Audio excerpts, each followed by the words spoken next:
सबसे शक्तिशाली राक्षस महिषासुर असुरी शक्तियों का साक्षात रूप था। वह बुद्धि, शिक्षा, संपत्ति, घोर तपस्या करने तथा अनेक अनुयायियों को आकृष्ट करने की शक्ति तथा अन्य अनेकों शक्ति से संपन्न था। महिषासुर के पिता रंभ को सूर्य देव से वरदान मिला था कि उसका पुत्र कभी परास्त नहीं हो सकेगा। इस वरदान के कारण महिषासुर महान सम्राट बन गया। देवताओं ने विष्णु जी से संरक्षण की याचना की। विष्णु जी ने उन्हें बताया कि कोई मादक जीव ही उन्हें हरा सकेगा। अतः भगवान देवी नाम से नारी रूप में उपस्थित हुए और उन्होंने एक भीषण युद्ध में महिषासुर को पराजित किया। यह देवी माया की प्रक्षेपण शक्ति का जीता जागता उदाहरण है। श्रीमद् भगवद गीता में भगवान इसलिए कहते हैं, जो निपट मूर्ख है, जो मनुष्य में अधम है, जिनका ज्ञान मोह द्वारा हर लिया गया है तथा जो असुरों की नास्तिक प्रवृत्ति को धारण करने वाले हैं, ऐसे दुष्ट मेरी शरण ग्रहण नहीं करते। इससे उनकी बुद्धि नष्ट हो जाती है। इस प्रकार बुद्धि का नाश होने से वे भगवान से विमुख हो जाते हैं तथा वे भगवान की शरण स्वीकार नहीं कर पाते। भगवान ने श्रीमद् भगवद गीता में ऐसे नास्तिक असुरों के स्वभाव का विस्तार से वर्णन किया है। जो असुरी स्वभाव के हैं, वे यह नहीं जानते कि क्या करना चाहिए और क्या नहीं करना चाहिए। उनमें ना तो पवित्रता, ना उचित आचरण और ना ही सत्य पाया जाता है। वे कहते हैं कि यह जगत मिथ्य है, इसका कोई आधार नहीं और इनका नियम किसी ईश्वर द्वारा नहीं होता। उनका कहना है कि यह कामेच्छा से उत्पन्न होता है और काम के अतिरिक्त इस जगत में उत्पन्न होने वाले कोई अन्य कारण नहीं है। ऐसे निष्कर्षों का अनुमान करते हुए असुरी लोग, जिन्होंने आत्मज्ञान खो दिया है और जो बुद्धिहीन है, ऐसे अनुपयोगी और भयावह कार्यों में प्रवृत्त होते हैं जो संसार का विनाश करने के लिए होते हैं।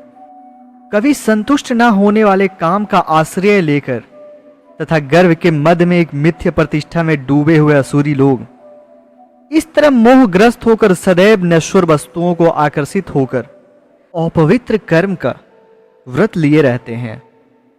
विश्वास है कि इंद्रियों की तृष्टि ही मानव सभ्यता का मूल आवश्यकता है। इस प्रकार मरते समय तक उनको अपार चिंता सताती रहती है। वे हजारों इच्छाओं की जाल में बंधकर काम और क्रोध में तल्लीन होकर इंद्र तृप्तियों के लिए अवैध ढंग से धन संग्रह करते हैं। असुरी व्यक्ति सोचता है कि आज मेरे पास इतना धन है और अपनी योजनाओं से मैं अधिक धन कमा लूंगा। इस समय मेरे पास इतना धन है, किंतु यह भविष्य में बढ़कर और अधिक हो जाएगा। वह मेरा शत्रु है और मैंने उसे मार डाला है और मेरे अन्य शत्रु भी मार दिए जाएंगे।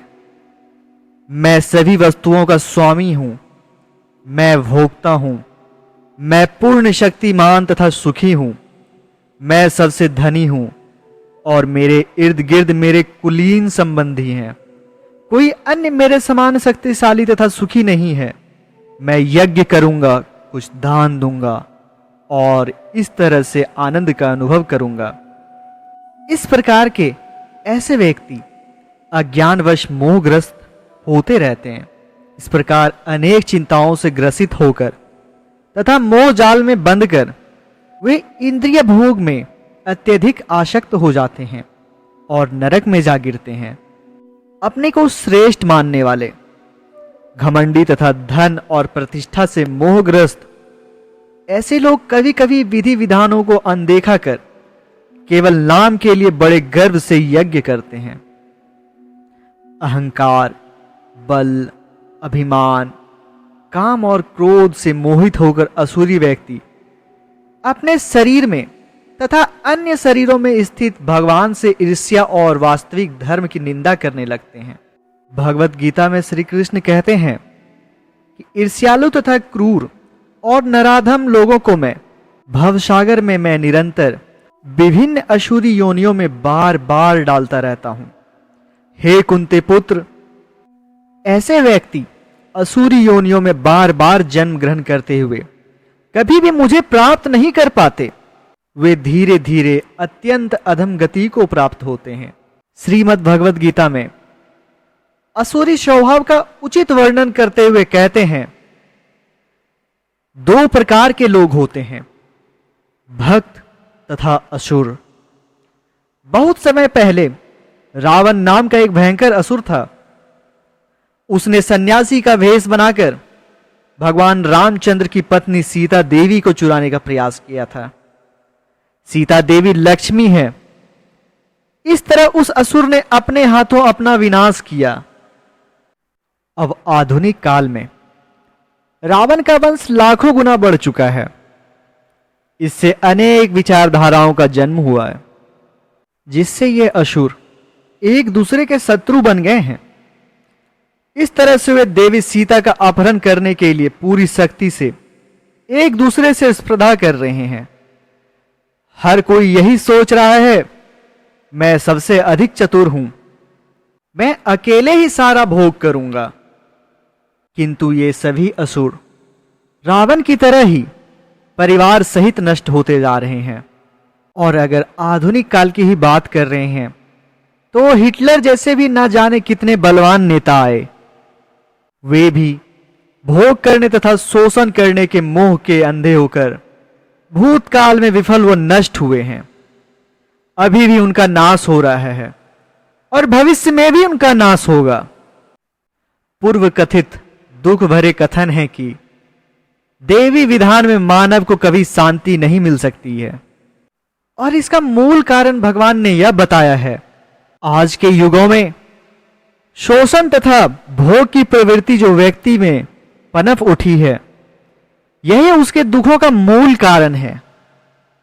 व्यक्ति यह नहीं जानते हैं कि कब क्या कहां त्याग करना है, और ना ही वो ये जानते हैं कि कब क्या कहां ग्रहण करना है। आज का मानव समाज असुरी मानसिकता के चलते ही रावण के राह पर चल चुके हैं, और दुख का मूल कारण यही है। तो सबसे पहले इसे हमें बदलना होगा, और इसे बदलने के लिए पहले हमारे मानव समाज को अपनी मानसिकता बदलनी होगी। इसका उपचार करने के लिए असुरी स्वभाव बदलना होगा। जैसे किसी भी उपचार के दो मुख्य कारक होते हैं। पहला यह कि रोगी को स्वच्छ जगह पर रखा जाए, और दूसरा यह कि उसे दवाई और भोजन समय समय पर दिए जाएं। इसी तरह मानव समाज में अगर किसी को असुरी मानसिकता को बदलना है तो उसे सबसे पहले अनुशासित और ईमानदार होना चाहिए। एक बहुत ही पुरानी वाक्य है, यत मत तत् पथ, अर्थात जितने मत हैं उतने ही मुक्ति के रास्ते हैं। इस सिद्धांत के समर्थन में कोई लाभ नहीं होगा। यह सिद्धांत तो मानव समाज को भ्रमित व धोखा देने वाला है। स्वच्छ तथा गंदे को, अनुशासित तथा अनुशासनहीन को, सच्चे तथा झूठे को एक समान मानने से किसी भी रोग को ठीक कर पाना तो दूर, उसका उपचार भी कर पाना संभव नहीं हो पाएगा। आज यह विकासवाद की चकाचौंध से भ्रमित होकर इस निष्कर्ष पर पहुंचते हैं कि संपूर्ण ब्रह्मांड ही आत्मा में विहीन है, और जो असुरी प्रवृत्ति के लोग होते हैं वे इस विराट जगत रूपी शरीर के भीतर परमात्मा की उपस्थिति का अनुभव नहीं कर पाते। वे इस गलत निष्कर्ष पर पहुंचते हैं कि शरीर ही सब कुछ है और इससे परे कुछ भी नहीं। इस तरह दूरदृष्टि से विहीन मानसिकता वाले ये असुरी लोग ऐसे कर्म करते हैं जिससे लोगों को कष्ट ही पहुंचता है।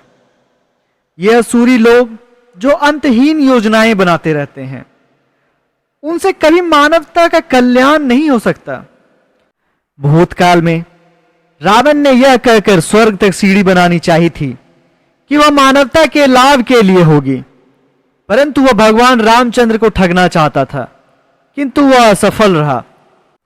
इतिहास दोहराया जाता है, क्योंकि अब हम देखते हैं कि रावण के वंशज समाज को लाभ पहुंचाने के नाम पर भगवान को ठगने का प्रयास कर रहे हैं। ध्यान देने की बात यह है कि कोई भी असुर अन्य असुर की योजनाओं की सराहना नहीं करेगा। हर असुर यही घोषित करेगा कि उसकी योजनाएं ही अद्भुत है, इसलिए अन्य सारे लोग उनका समर्थन करें। तब तक उसका कोई प्रतिद्वंदी कहेगा कि वास्तव में मेरी योजना सर्वोत्तम है, इसलिए सारे मत मुझे मिलने चाहिए। इस मतों के झगड़े में स्वर्ग की सीढ़ियां टूटकर बिखर गई है। यदि हम शांतिपूर्वक विचार करें तो यह आसानी से निष्कर्ष निकलेगा कि असुरी मानसिकता वाले जो लोग हैं, इनकी योजना दूरदृष्टि का अभाव है। फलस्वरूप इनकी योजनाओं से कभी भी विश्व में शांति नहीं आएगी। निसंदेह सारे असुर एक बात में एक मत हैं कि परम भगवान को बिना जाने भाग की देवी तथा परम भगवान के नित्य संगिनी लक्ष्मी की चोरी छिपे भोग किया जाए। प्रत्येक असुर यह सोचकर व्यर्थ ही गर्वित रहता है कि उससे बढ़कर कोई अन्य बुद्धिमान तथा सम्मानित नहीं है, इसलिए वह इच्छाओं से वशीभूत होकर विभिन्न कार्य करते हैं। उनके अनुसार यह कार्य मानव समाज के लिए अत्यंत लाभदायक है। अतः यह स्पष्ट हो ही चला है कि उनकी सारी महत्वाकांक्षाएं भ्रामक तथा अर्ष्यावादी थी। यह पता चलने के बाद भी असुरगण जोड़ तोड़ द्वारा झूठ बोलकर जनता को प्रभावित करते रहते हैं।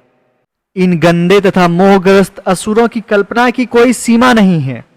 वे स्वयं ही नेता बन बैठे हैं और समाज कल्याण के लिए सदा चिंतित रहते हैं। उदाहरण के तौर पर वे इस बारे में चिंतित रहते हैं कि लोग बाजार की खरीदारी करने आते हैं, उन्हें कहां ठहराया जाए। वास्तव में वे ये सोचते हैं कि किस प्रकार इसका पूरी तरह भोग कर सकें। वे ऐसा प्रबंध करना चाहते हैं ताकि उनके पुत्र, पौत्र, परपौत्र आदि संसार के प्रलय तक भोग करते रहें। किंतु जब उन्हें आनंद की जगह कष्ट मिलता है तो ये असुर संपत्ति बटोरने के लिए अपने साथियों पर हिंसा करने उतर आते हैं।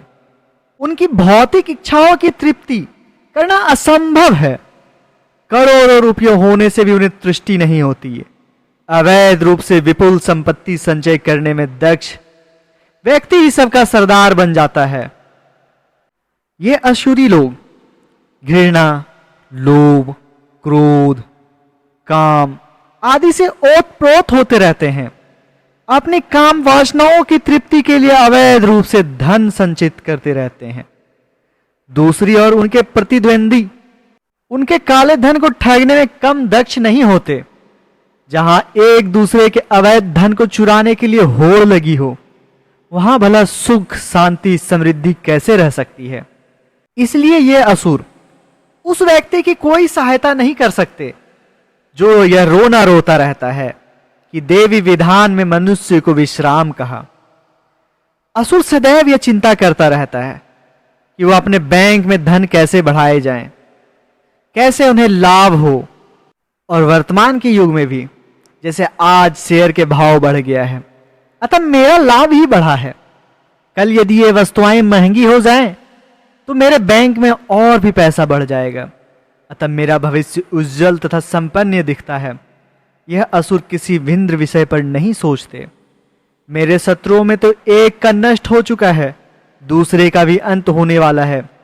इससे मेरी स्थिति और सुरक्षित हो गई है। मैं शत्रुओं को सफाई करने में दक्ष हो चुका हूं, अतः मैं सर्वशक्तिमान हूं, मैं ही भगवान हूं।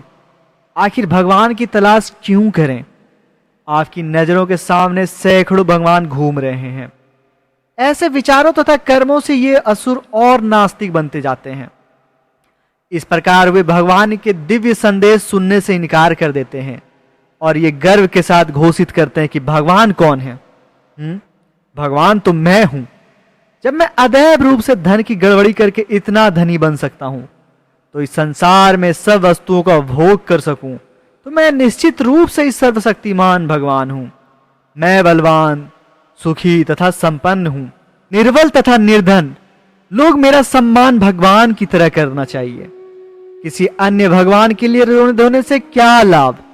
ये असुर सोचते हैं कि उनसे बढ़कर कोई और धनी तथा लोकप्रिय नहीं। वे ये सोचते हैं कि कोई भूतात्मा उसकी संपत्ति की रक्षा करेगी और वे इस तरह मोहग्रस्त हो जाते हैं। अंत में वे नरक को ही प्राप्त होते हैं। इन असुरों द्वारा किए गए थोड़े से पुण्य कर्म मात्र दिखावा है। वे अपने अहंकार को सहलाने तथा अधिक मान सम्मान दिलाने के लिए ये पुण्य करते हैं। ये असुर अपनी इन तृप्तियों के लिए पुण्य करते हैं, तो वास्तव में वह हिंसा होती है। अपने झूठे अहंकार को संतुष्ट करने के लिए ये असुर शास्त्र विधानों के विपरीत इन अनुष्ठानों का आयोजन करते हैं। अभिमान, बल, क्रोध, काम आदि पर इतराते हुए ये असुर देवात्म की बुद्धि में पूरी तरह डूब जाते हैं और सोचते हैं यह मेरा शरीर है, जो है बस यही तो है। मात्र दिखावे के लिए बड़ा बड़ा आयोजन करते हैं, जिनसे उनकी प्रसिद्धि दूर दूर तक जाए। इस माया जाल में फंस कर रह चुके हैं। असुरी प्रवृत्ति से निकलने का उपाय मैं आपको आगे जरूर बताऊंगा। आज के लिए इतना ही। धन्यवाद।